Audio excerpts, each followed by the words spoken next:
So hey everybody, it is my second day in Pula, Croatia, and I'm getting ready to go out and explore, and that was the view just outside my window there. So this is my room. I'll give you a quick tour. It has two single beds and it has a kitchen, and then in here is a foyer area. This is the front door. And a closet, and a nice typical European bathroom. And so the amazing thing with this place is that it only cost me $87 US for 3 nights. So I was here last night, tonight, tomorrow night. I check out on Monday. Now I was going to try to stay in this place for an additional 3 days, but it was sold out. Obviously, because it's a great deal. But I did find another place that's a little closer to the city center, which I'm not that far as it is anyway. And that was $104 US for 3 nights. So I will be in Pula for a total of 6 nights, and I believe I check out there on the 24th, and then I'll head to a different destination. I just felt like I needed to stay in Pula. It just seems like a really awesome city as far as history and everything. I'm gonna go out today and I'm gonna explore a lot of that history today and show you guys that. So stay tuned. I just finished editing my video from yesterday from when I first got into Pula. So you will see that one before you see this one. It is currently uploading to YouTube now at 92%. And also Facebook, so you will see that, and I am going to get out of here and go down and explore. So I will show you the way out. It is about 5 flights of stairs up, so it's a bit of a climb to get up here, but nevertheless it's beautiful, and the view outside of my room here is very nice. I mean, just, you know, the old sort of city landscapes and things like that. So it's pretty awesome. So let's head out and explore.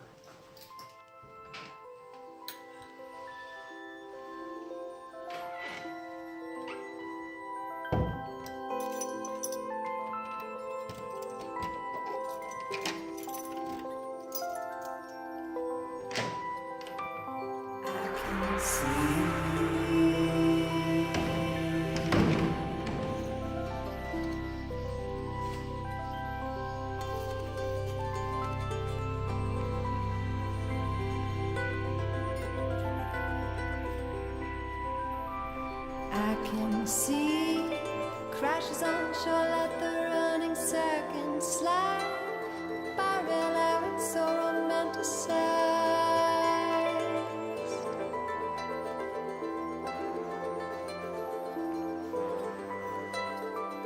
Dawn of steam, kettle heats the tea I drink from this sleep.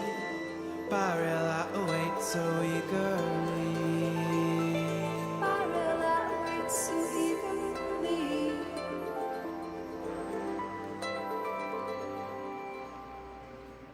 Counting change, 3 spots on track for you late. I can feel this moment slip away.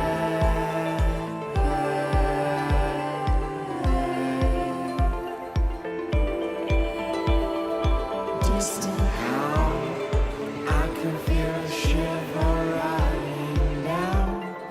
I can feel this moment take the crowd.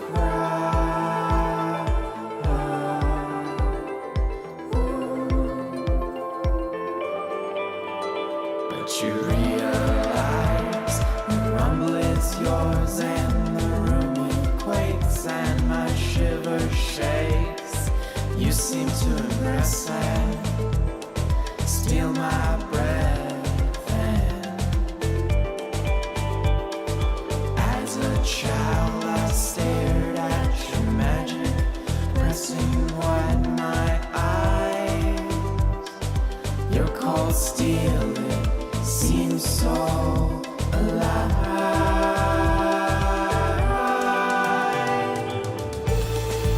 Just once I can lay my hands upon your sides, feel that steady rumble like dream you are unstoppable. To you I'm grateful, you're my wonder continental. Lilting whispers between the eyes to come alive. And one hand cuts the rock like paper thin until you feel that steady rumble like a dream. It is unstoppable. Moving old views held behind closed eyes, held behind closed eyes.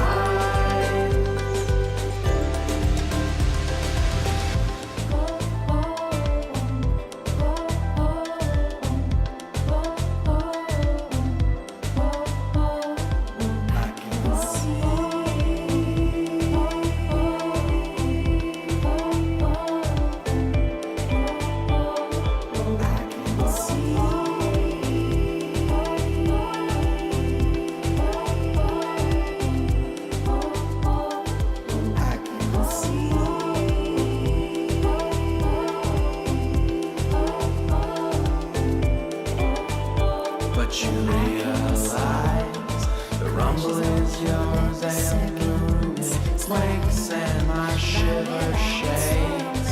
You seem to impress and steal my breath.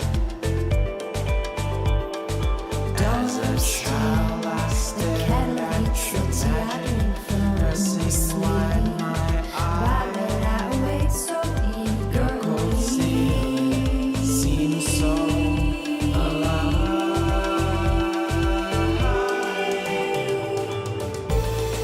Just once I can lay my hands upon your sides, feel that steady rumble like dream you are unstoppable. To you I'm grateful, you're my wonder continental. Lilting whispers between the eyes to come alive. One hand cuts the rock like paper thin until you feel that steady rumble like a dream. It is unstoppable. Moving old views held behind closed eyes, held behind closed eyes. Moving old views held behind closed eyes. So I'm leaving underneath the arena, and it's cool down here. It's down below the arena, and this part of the arena underneath was actually used for olive oil production. So a lot of those things that I showed you were like grinding wheels and stuff to grind olives and make olive oil. Istria, which is this peninsula, was one of the largest producers of olive oil in the Roman era, whenever they controlled this. And Istria was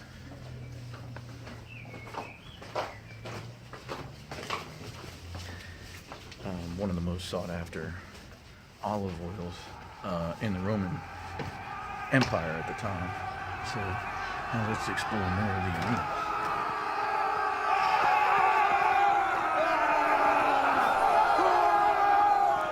So this arena was actually built in the 1st century AD, and it was built during the reign of Emperor Vespasian from 69 to 79 BC or AD, BC, AD, yeah, AD. And it is still around. Obviously, it had been around and in use for a few hundred years.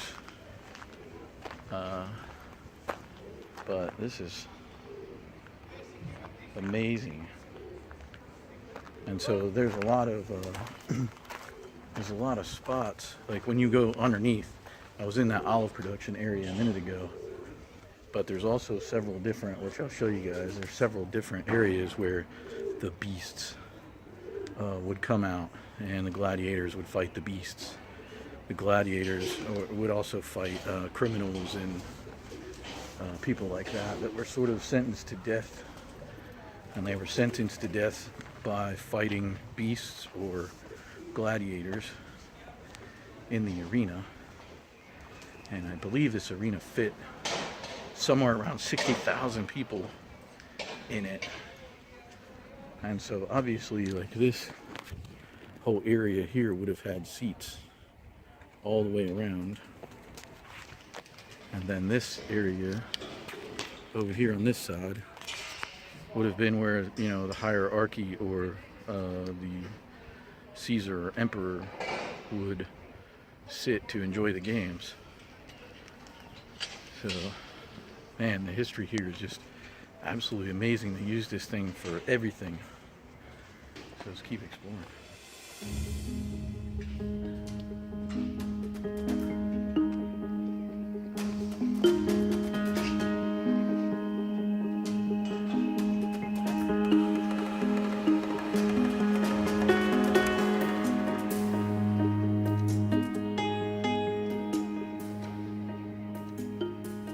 So another interesting legend that I thought I would share with you that I read on the pamphlet is that apparently Saint German, who I'm not familiar with,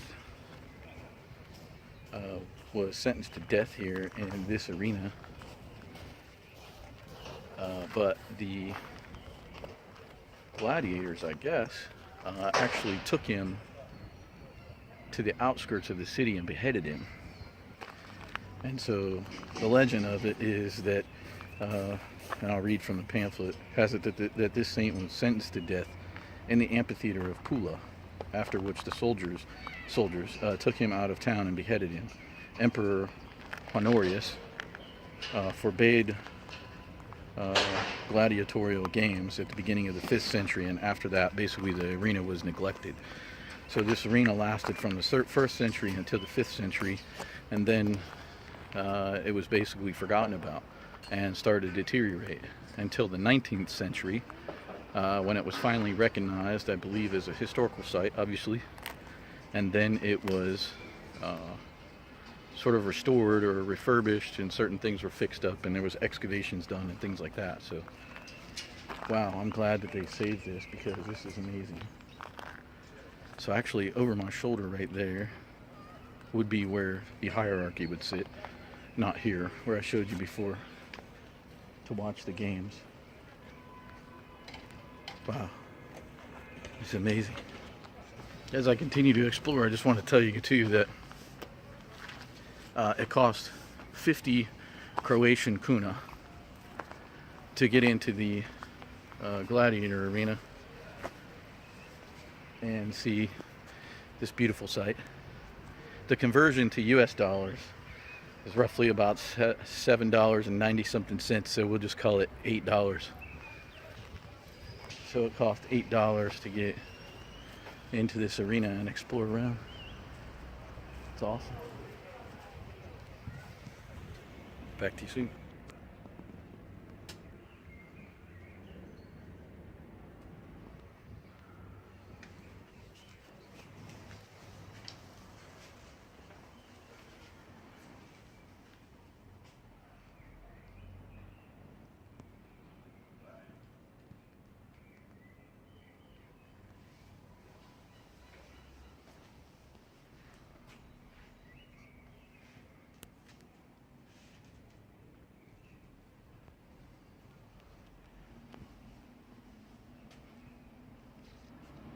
The life of gladiator. The day-to-day life of gladiator went on in closed gladiatorial schools, training institutions of a strict military type. A lanista headed a ludus. He was either the owner or master of the gladiatorial school and for life and death of every gladiator. The doctores was engaged in the training of gladiators, being a person with an inevitable gladiatorial experience. Members of the same ludus formed a family, gladiatoria, a close-knit community of gladiators whose members lived, fought, and died together. Even though prominent individual gladiators attained high rank resulting from their combats, they were named primus palis, which then translated into certain advantages.